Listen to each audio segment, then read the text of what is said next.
The bandwidth for this episode of the AR-15 podcast is sponsored by the Firearms Radio Network. Firearmsradio.tv.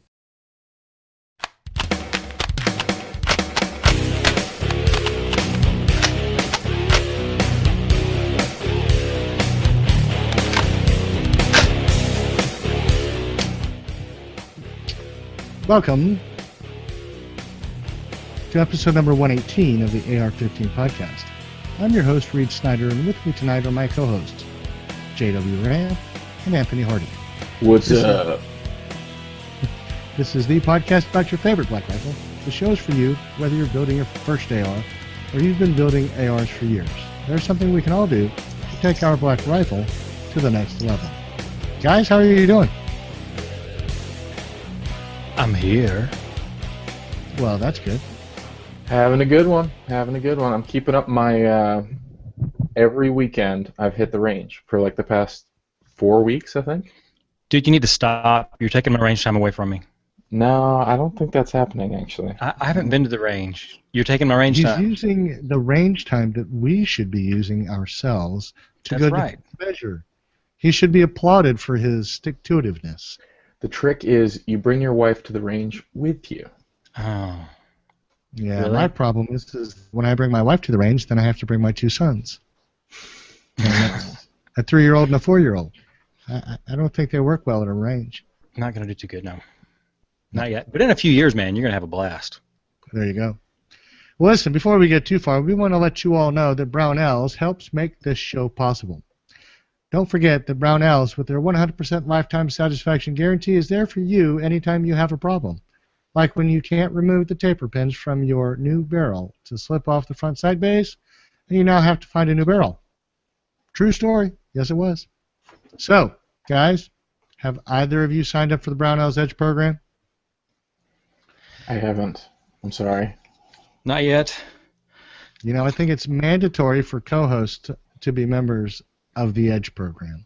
Is there like a discount for guys that like advertise for Brownells every week? I don't know.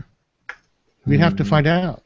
Yeah, let's find out. You get free standard shipping on all of your orders. And you also get discounts on 2-day and overnight shipping, and you get free return shipping. So that's a pretty awesome deal. It really is. But so when you make that decision to go shop for some AR-15 parts at Brownells, you can help the show out by doing so through our affiliate link at ar15podcast.com/parts. All right, so, guys, in keeping with the very mundane part of my day job, or at least a part of my day job, it is tax season once again, and I have discovered a unique and consistent fact. Did you know that the average tax refund has been about $2,800 for the last several years? Not mine. I think we can, probably all of us say that's not quite our average, but yeah. The average. From my side of it, when I do tax returns, it's pretty darn close. But I think that with that being the case, we ought to talk to some of our listeners and see if we can't figure out what $2,800 would be good for at your favorite firearms retailer. So, in the spirit of our philosophy of building guns, except for Anthony, who took the easy road, why don't we talk about what $2,800 would what we would spend our $2,800 on when the Taxman giveth a little bit more than we were expecting. So, JW, you want to go first? Sure.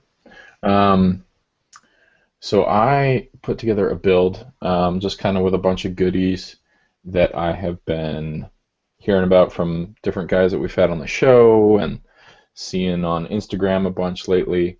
So I guess... Is there a theme? No, not really. I mean, it's a gun that I would shoot, that I would like running around with, and not really towards any particular goal. It's not the lightest gun. It's not the gun that you're stretching 223 out to 600-700 yards. It's just something kind of all around, do what you will with, but with some real kind of updated fancy pieces. All right. So I went and built it off of one of the Battle Arms lightweight billet receiver sets. I know these were pre-ordered a few months ago. I don't know if they're still for sale right now or if they're still just trying to catch up on orders. I know the Battle Arms guys had some pretty cool stuff at the booth when we saw them at SHOT. Yeah. So I'm sure there's been a whole bunch of orders coming their way.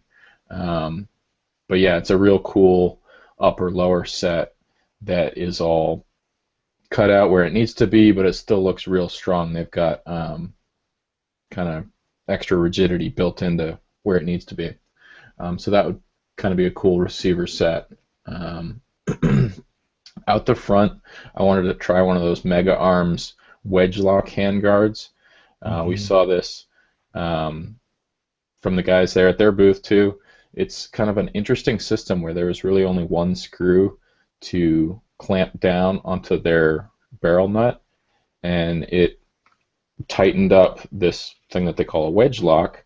And so there's really not a ton of moving parts. It's not that there's a whole bunch of screws all the way around that you got to torque up. There's only one. So it's real simple. It looks pretty rugged. And they've kind of gone agnostic on the whole thing, and you can do it M-lock or key mod. So I've got one of those BCM key mod rails that's been great. I just saw that Magpul announced a couple new accessories for M-lock that were pretty nifty. There's one that holds the QD tape switch that you normally have to like Velcro or zip tie onto your rail. If you're doing like a remote tape switch for your lights and lasers. So they've got some cool little widgets already for M-lock. Let's see. The barrel, I guess you could kind of go two different ways. I've always been happy with my Daniel Defense barrel, no issues at all. So that's kind of the standard mil-spec bomb-proof barrel. That's like $250 to $300 probably.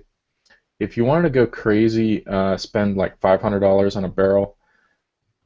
We saw a couple companies this year really starting to push carbon fiber wrapping, and so they mill down the profile of the barrel real thin to some proprietary profile that none of them really want to tell you about, and then they wrap them in carbon fiber. So it provides a different sort of heat transfer, so the barrel actually heats up a lot quicker, but it disperses a whole lot quicker too. So it's just kind of unique compared to an all-metal barrel. You save a little bit of weight, and you potentially have some more rigidity.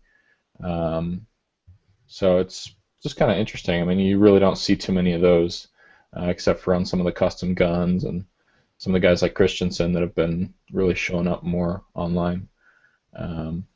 So that was kind of a couple options you could go with there. For some of the widgets to put in, going right back to Battle Arms, they've got some great safety selectors, mag releases that you can customize, kind of bigger, smaller, ambi, switch them around, and so they've got some good options there. They're really not that bad price-wise. And then parts kits, I didn't pick one. I mean, they're pretty much all the same. I know that some guys get all fired up about, oh, well, these ones are probably Chinese parts that they're saying are American. I don't really know. I haven't had parts kits fail on me when I've just kind of sorted by lowest to highest price. Parts kits, grips. I really haven't been picky about grips in the past. The Magpul ones have been great. So that it's not something that I spend a bunch of money on, is the hand grip.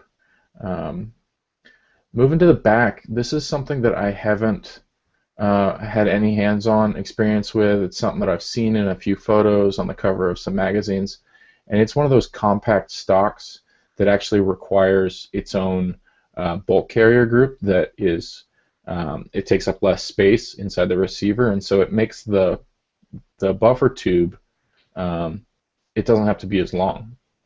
So this one's from NEA, and it's a whole system. So you kind of have to have some bolt pieces, whether you have an old bolt carrier group lying around that you want to kind of strip out and use the bolt and the cam pins and the firing pin, or if you maybe use some of the money left over in the budget here um, to pick up those pieces. It's just over $300, and it comes with the stock. It's like a 4-position wire-looking stock. I got my MP5 here. It's a very similar look to this, so it's real lightweight and it's collapsible. So the stock on the AR, normally you can't collapse it all the way down, but the one on the NEA, the buffer tube itself is just real stubby, and it kind of goes up inside the stock. And so it's an interesting option if you want to use some of the extra money in your budget for a tax stamp and get a short barrel. So that's something I'd love to play with at some point to see kind of, okay, does it interface with all uppers and lowers, or maybe there's some points where it might rub if the upper is not quite mil spec. So I think there might be some issues getting them to fit right with certain pairs of receivers. But I've seen some positive reviews on them too. Let's see, what else I got here? I really like that 3-gun trigger from Geisley. They've been out for a while, but I love it. It's been great, no issues. I was running somebody else's trigger on one of my guns, and it was just having some issues with military primers. Geisley's never given me any issues like that, so definitely would be happy to run those in any other guns. And I actually stuck one of those new Strike Eagles on from Vortex. It's their 1-6, but it's not $2,500. It's a new one. I haven't dug into kind of the nuts and bolts of what makes it completely different than the Razor. Obviously, it's going to be a little different glass quality, but it gives you the same range, a unique reticle, and I think it's gonna fit in a lot of people's budgets, better than some of these high-end 1-6, 1-8 powers. This one's, it's looking like the street price is going to be somewhere between $350, and that's really competitive. You're going to have to get some scope rings or some sort of mount, but it's definitely an interesting scope. I'm looking forward to hearing guys how they like it and whether it's holding up, so just like the rest of the Vortex line. That is just about it. One more thing that I threw in at the bottom. If you guys follow Blown Deadline on Instagram, they have some sick paint jobs. They do this whole battle worn thing where they do a couple different tones and they brush it in, and I don't know how they do it. It's each one is like a piece of art, but you can send them your gun and they can do it however you want. There's Star Wars ones. There's some pretty cool Boba Fett ones they've been putting up recently. But that would be something I might, if I had a whole bunch of extra cash laying around and I wanted to do a fancy gun, I'd probably take up a couple $100 there at the end and send it off to those guys. So I'm kind of coming in right around $2,700 with those pieces. I've got a little bit of flex room in the budget if you want to do a tax stamp. If you want to kind of go either high-end, low-end on the scope rings, it's a $300, $350 scope, so I don't know if I'd be comfortable blowing $200, $250 on a fancy mount, but there's some other alternatives out there for rings. Try not to do the $15.99 Amazon Prime scope rings, but I think there's some options that you could make do with what's left in the budget there. Yeah, JW, I've seen those Blown Deadline stuff on Instagram, man. That dude is unbelievable. Yeah, I don't know if it's just one guy or if they got a whole shop or what, but they've found their niche and they do it really, really well. They do. It's awesome. You know, and that price of yours, JW, is with the higher end barrels, so you add another 210 to that you're going to go with the Daniel Defense. There you go. Maybe get another tax stamp for a can. Absolutely. Anthony? Yeah, so since I still haven't had the cash to actually build one yet, I don't have the confidence in myself yet, guys, to sit here and list out parts to y'all, so I won't waste a ton of time. I'm really interested in trying out the Arak 21 from Faxon, and so that's what I put down as my wish list. If I had suddenly somebody pop down, $2,800 into my pocket, I'd probably send 2,100 of it. Technically, it's 2,108.98 based on the Faxon website. To get the Arak 21 XRS, I'd get an FDE stainless barrel 20 inches. I'd probably toss that Vortex that JW was talking about, the 1-6, on top of that, and scope, rings, miscellaneous, and ammo would probably take up, which I don't think JW mentioned. I would probably spend the rest of it on ammo, so I'd have something to shoot.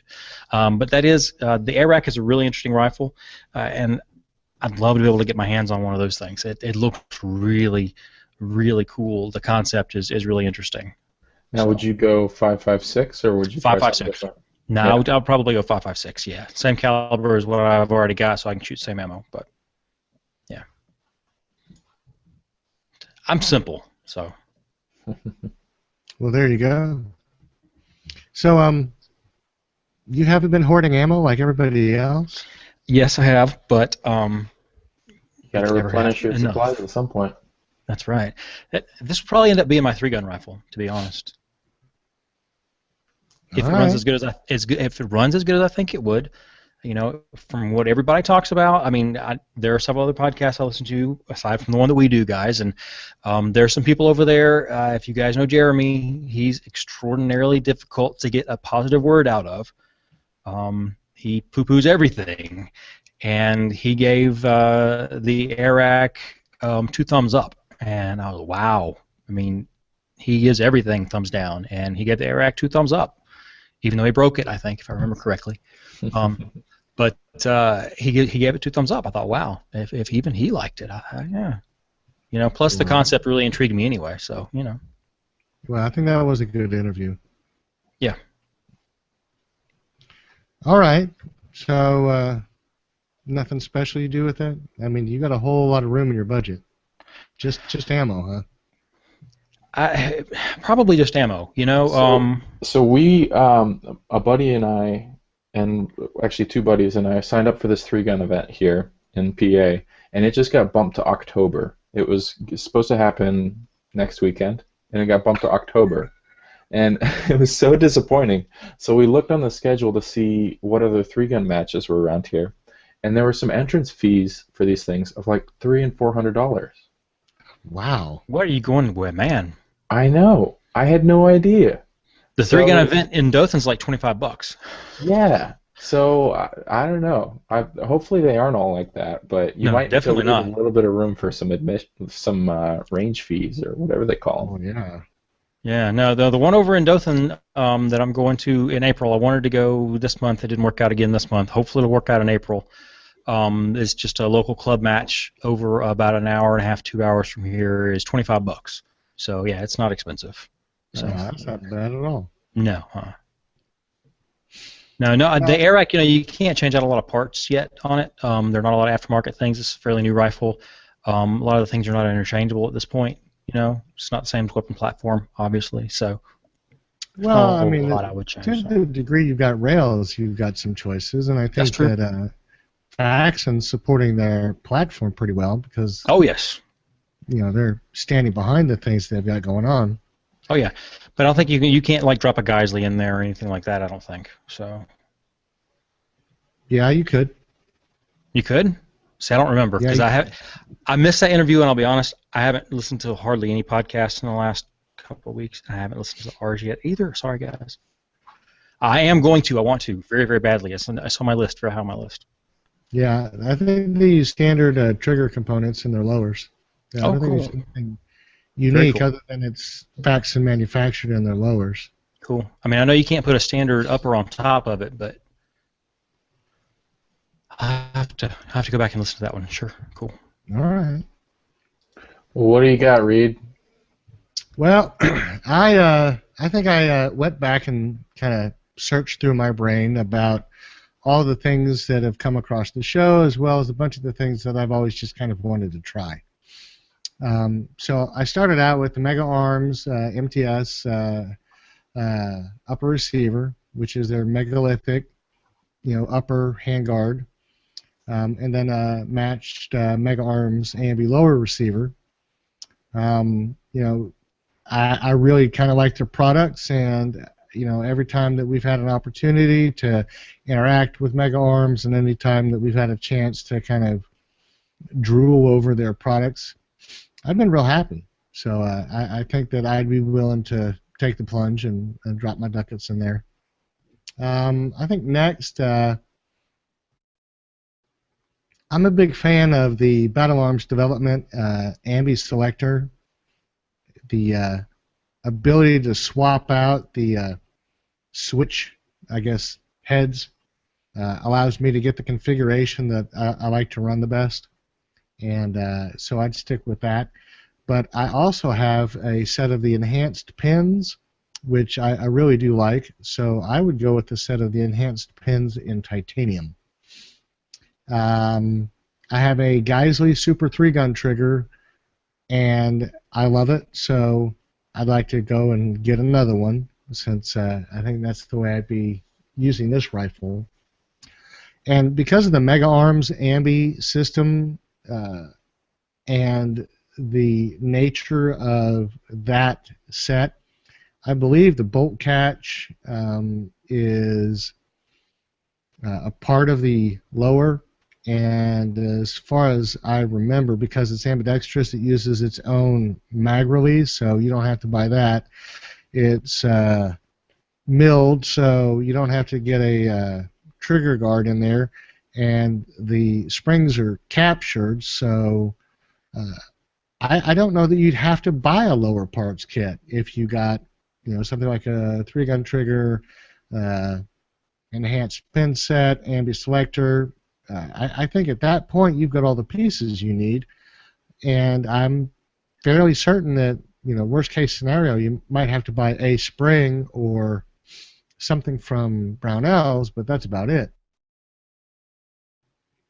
I think at that point my objective would be to head towards the buttstock, and I've seen the Magpul UBR collapsible stock on a number of builds, and it's got a unique character to it that you're not going to find in the standard collapsible stocks, and that kind of appeals to me, the way they've put that together. It comes with its own proprietary, I believe, what is it? It's the entry length buffer tube. So it comes with it, so no buffer tubes required. And I think I would go with the JP Silent Captured Spring. It's kind of a one-and-done solution, and I hear a lot of good things about that. Yeah, I've got one of those. Do you like it? Yeah, it's never given me any issues at all. I had it in a 16-inch 300 blackout gun that I had a can on. That's what I took a couple deer with in Alaska. Was trying to make things as quiet as possible. I'm pretty sure that's what's in my BCM gun right now. Right. But yeah, no issues. I just went with the stock spring that's in it. I think it's some sort of 1911 spring. Yeah, I think it's based on some kind of a. They're I guess translating a pistol designed spring into an AR. I'm pretty sure something that would fit in a buffer tube won't fit in a 1911. No. But yeah, it's always cycled real smooth, and it's. Do you hear the noise? Is there any compression noise to the spring, or is it really quiet there? Yeah, it's pretty quiet. I mean, you definitely don't get the sproing. Like on my my M16A1 kind of clone or whatever, the spring rattling around inside of there and echoing around the fixed buttstock, you could definitely hear it every time you fire it. But I mean, in the grand scheme of things, you've got a gun going off, so that's probably the least of your worries, noise-wise. But yeah, I mean, it's been great for me. So I think the next thing I thought I'd try, and I've always been a fan of the full mass bolt carriers, but JP has a full mass carrier group, and it's got with a JP enhanced bolt. I've never really strayed too far out of the kind of the mil spec esque arena for bolt carrier groups. Kind of stuck with Palmetto and BCM as far as the basics go, and they do well. But I thought I'd try something that's got a little more science in it. See how that would go. And as far as a barrel goes, I think that when you're talking about those upper end barrels, you have a lot of distinctions that oftentimes mean very little, but can sometimes add up to a great deal of price.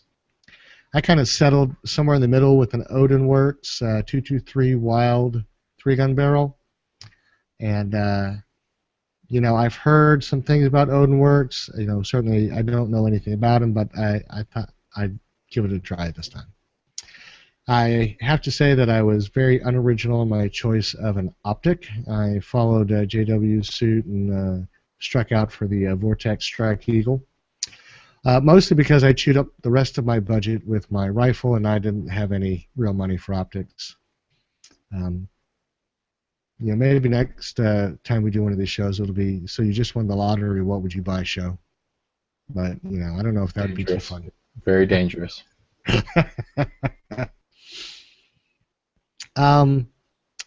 I have found I got a sale, or I got a Burst Pepper set of rings on Palmetto State Armory's website once on sale that were just absolutely ridiculously priced. I think it was $30. I think they go for $99 usually. But, I put that at the $30 mark because every once in a while you find those and, they do great. Oh, I'm sure the retailers are going to be running some tax return sales. So. Oh, I'm sure they are at some point. And that's another thing. That's a good time for people to think about going out and really kind of looking for the deals as quickly as they can, because you are going to find some of those tax day sales. But of course, sticking to my mantra of learning the irons, I picked a set of Magpul M-Bus Gen 2 iron sights. And I thought finally it would be important to add a muzzle device, since I hadn't really factored that in. So based on how little is in my budget, I think it's probably going to be a standard $12, muzzle flash hider. See, I left $100 in my budget for that, and I didn't even mention it. So maybe you can steal some of mine for it. Well, I might have to work out a deal. I'll borrow some of yours. Okay.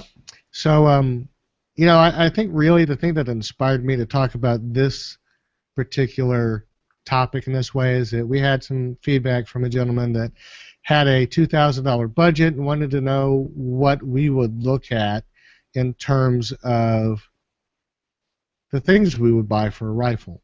So, I think that this is a really good selection of items in that kind of upper tier. Certainly these are not the elite tier, but, we're not, picking parts out of a bin at the local Army surplus store. So, I don't know. I think that's a pretty broad spectrum. Guys, any thoughts about what we got?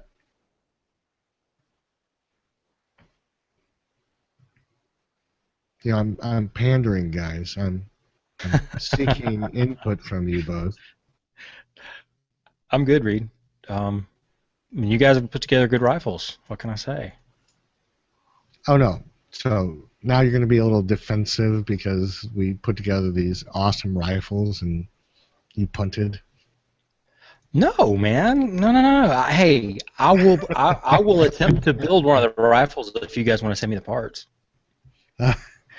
All right. To any listener that feels Anthony's pain, send him the parts he might need to build a rifle. There you go. I will. I have a lower. I'm working on it, piece by piece, like everybody else, piece by piece. All right, all right. So, well, I think that concludes the show. I do think that it's always fun to get out there with a tax refund. It's that money they took away from you at the beginning of the year that you never missed, and now that they give it all back to you, you don't know what to do with it. Well, now you know what to do with it. Something very responsible, like buy an extremely expensive rifle. Exactly. And don't tell your wife. Definitely don't tell your wife what you got back. I don't support that course of action. Not telling your wife? Well, that's because you don't have a refund coming. See, I'm in the same boat. I have to pay the tax guy. Well, listen, I think that wraps up this main topic. So why don't we turn to our Otis Technology giveaway? So another giveaway? Yes, another giveaway. We have some awesome supporters out there who have decided to send us some products. So, Chad, Anthony, would you pronounce the last name for us? I took German in high school, so I think this might be German. Might be right. Is it Gurden? Chad Gurden? Or Gooden? Or Gooden? Godin? Gooden. Chad. But it's Goeden, Chad. Anthony is going to be reaching out to you to get some contact information. But in order to keep up with our schedule of giveaways for the year, and because March was such a very short month for this particular giveaway, Chad, you are going to be the lucky winner of an Otis MSR cleaning kit. We're going to send you a 5.56 caliber cleaning kit. We have 7 5.56. We have 2 7.62s, and so we're going to send you a 5.56.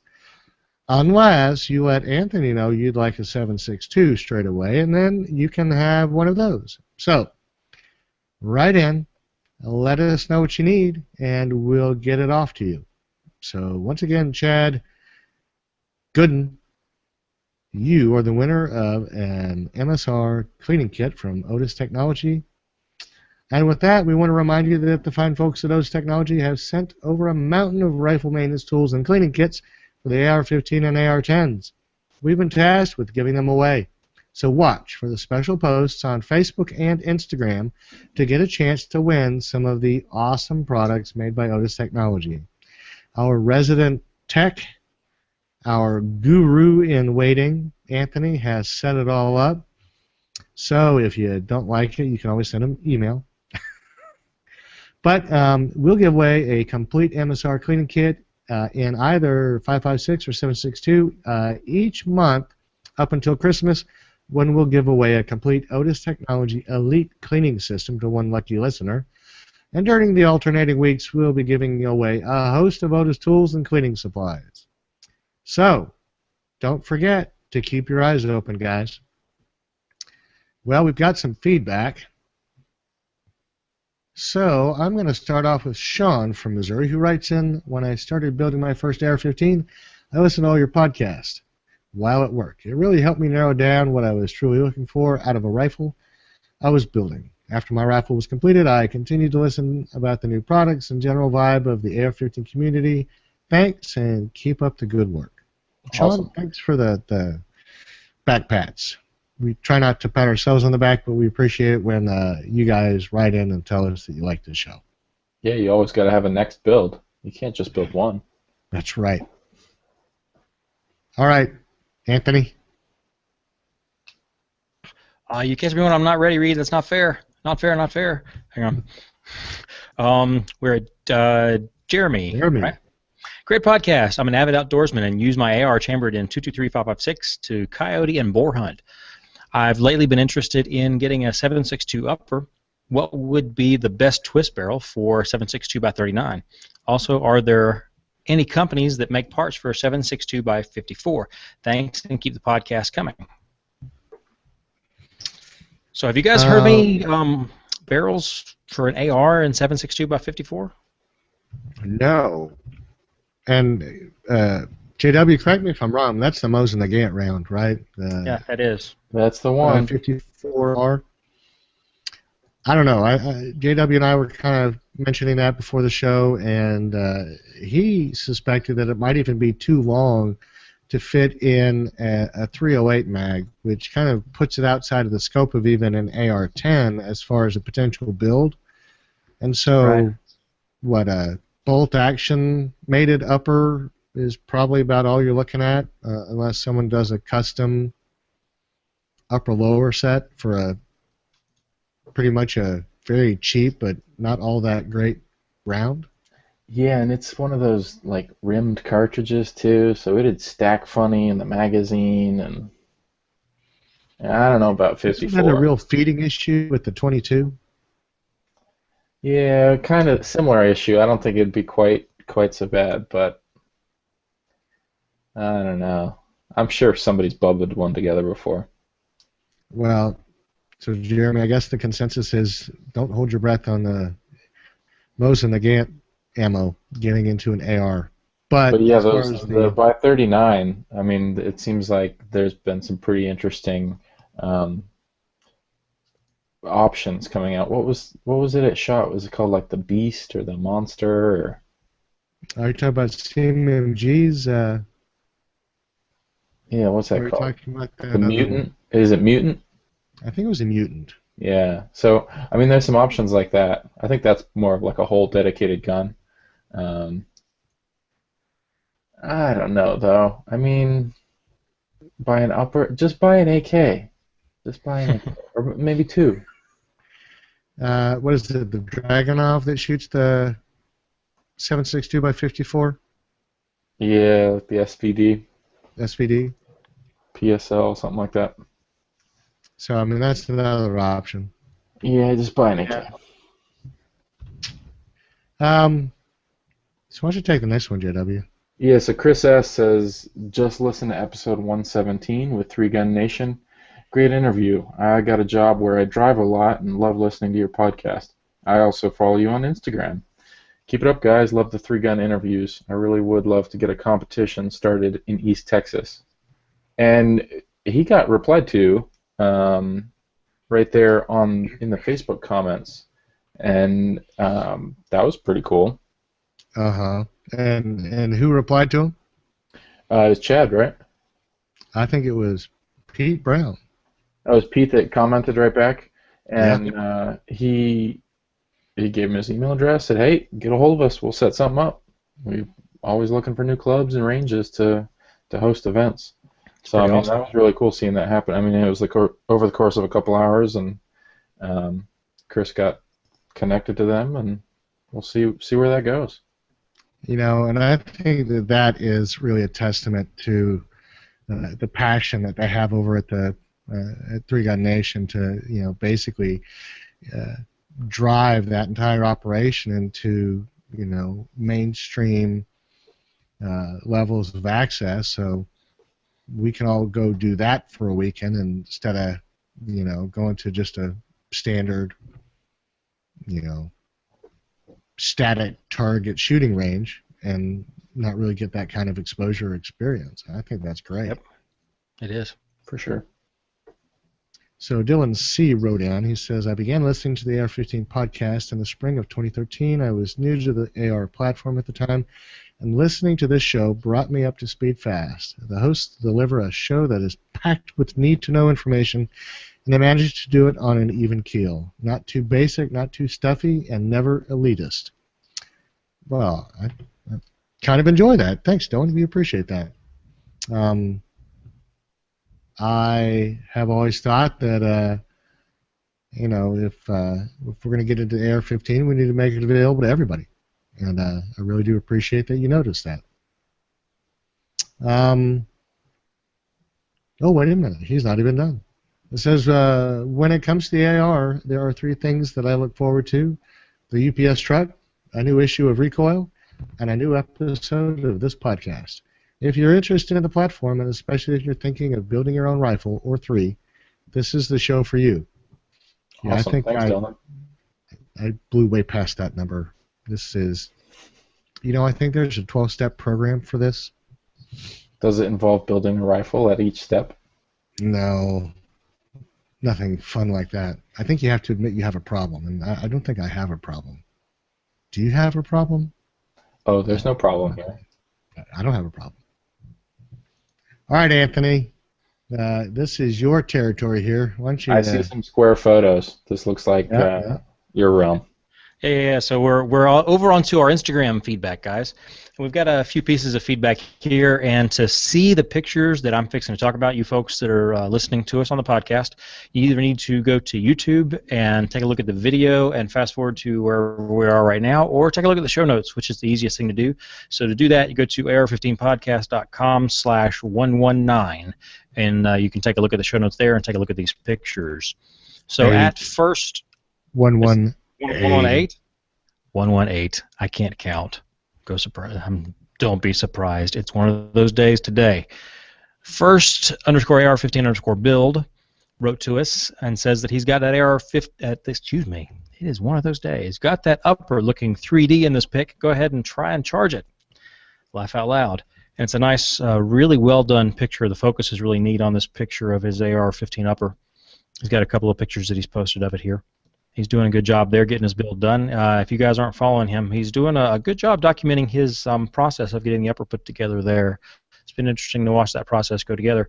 And our always faithful Walligator continues to post as well on his activities. He went out to the range, it appears. He's got a nice handguard picture of a rifle with a nice, beautiful, rounded handguard and getting fired there at the range, too. So we do have some continued feedback, and there's a lot more liking and sharing and all kinds of wonderful things that are going on over on Instagram as well there. So we continue to get additional people following us over there, so please do continue to find us. Did you notice that Walligator is using a Hex magazine in his rifle? He is, isn't he? Ooh, yes, I like the Hex Mag stuff. Now, have you guys seen the Hex Magazine? Not in person. A little bit. Just on Instagram, really. We had an opportunity to take a look at them several months ago. We did a review. I think they're a great magazine. They seem really durable. Good construction, everything you would expect in a magazine. They have an interchangeable colored base plate marker with a matching colored follower. I think it's kind of the same theory that Faxon had on their caliber bands. It's not written out. You have to remember which color you designated to a caliber, and I think I commented that I didn't think that in a stressful situation it would be all that useful. But JW, you did point out something that would be interesting, and that's do you use Faxon's bands to separate your magazines, or do you use some other coloring system? No, I've got a whole bunch of black mags, and I've got a handful of FDE mags, and I just leave all the black out in the FDE mags. See, and if you marry yourself to an approach to how you're going to designate the use of the magazine, I think that you can be fairly safe. But I think certainly they're worth checking out. And if you can find some utility in the changing followers and base plate markers, and it's a worthy magazine. Otherwise, I'm still, I guess, lukewarm. A magazine's a magazine, from aluminum to steel to polymer. All it needs to do is feed the rifle. So, guys, I guess that's it for tonight. No more feedback. Chad Gooden, Godin, whatever the name is, let us know that you're listening, and we'll get a hold of you so that we can get you that kit. I guess tonight we'll just have to do the outro ourselves. Yeah, and if any of you guys are headed to the NRA annual meeting, let us know. Send us some feedback on Facebook or to our feedback email address and let us know. I know that FRN as a whole is looking to put together some sort of a meetup, so if you're interested in that, let us know. We'll make sure we get the information out to you. And Anthony, you will be there, won't you? I will be, yes. I will be there. JW, how about you? No, not on the schedule this time. Shot got me plenty of things to look at and think about and deal with audio recordings, and I'm good for now. As much as I want to get the Glock 43 in my hands, I think I can wait. That darn launch party is on Thursday at 4 o'clock. Okay. Is that Yeah, bad? Does that mean you're going? it's early. Mm. It's early. I don't know. What, I'm gonna. 4 o'clock? It's early on Thursday. What, for what? 4 a.m.? No, it's like the whole annual Yeah, meeting when's isn't the even gonna show start start until off? Friday morning. Okay. Yeah, so like Thursday was my travel day to get up there, get checked in. You can't check into the hotel until like 2 o'clock. Oh, That's no, the no. soft rep meetup was at Shot. I missed it because it was too early. It was Yeah, before Shot got going, and it was like, sorry guys, can't make it.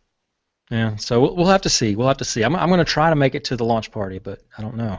Anthony, here's what you need to do. You check in at like 10, and then you get your room closer to the check-in time. All right, That way you can get there early enough to go. You don't have to worry about traveling. we'll see. All right. All right. Well, guys, send us any questions or comments to feedback@ar15podcast.com. You can also send us a recorded voicemail using the SpeakPipe plugin on the right-hand side of the AR15 podcast website. Subscribe and listen to the AR15 podcast for free in iTunes or on Stitcher, and leave us a review so the show can place higher in the searches for potential listeners. Anthony?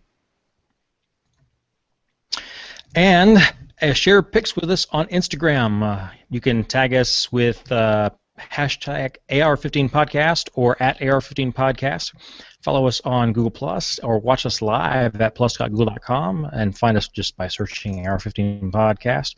Check us out on YouTube at youtube.com/c/AR15 podcast. And I'm going to toss that over to JW. You can finish us out. You can join the conversation on Facebook. Yes. We've got a lot of back and forth going on. I, from time to time, will like to upload a little video, so take a look there for some of the cool toys out on the range. I love me some iPhone slow-mo, so definitely getting some of that lately. Facebook.com/AR15podcast. As usual, there are a whole bunch of great shows on the Firearms Radio Network, so visit one of those that you haven't listened to before and see how you like it, because I think you will. Don't forget to use our Brownells affiliate link for all your AR-15 parts by visiting ar15podcast.com/parts. And for everything else, there's Amazon at firearmsradio.tv/Amazon. All right. Well, guys, we're just stacking the deck with some awesome interviews coming up in the next month or so. We've got some great product giveaways, and we're just plugging along. So For sure. with that, good night, everybody, and we'll see you next week. Talk to you guys later. Later.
This has been a production of the Firearms Radio Network. You can find more information at firearmsradio.tv.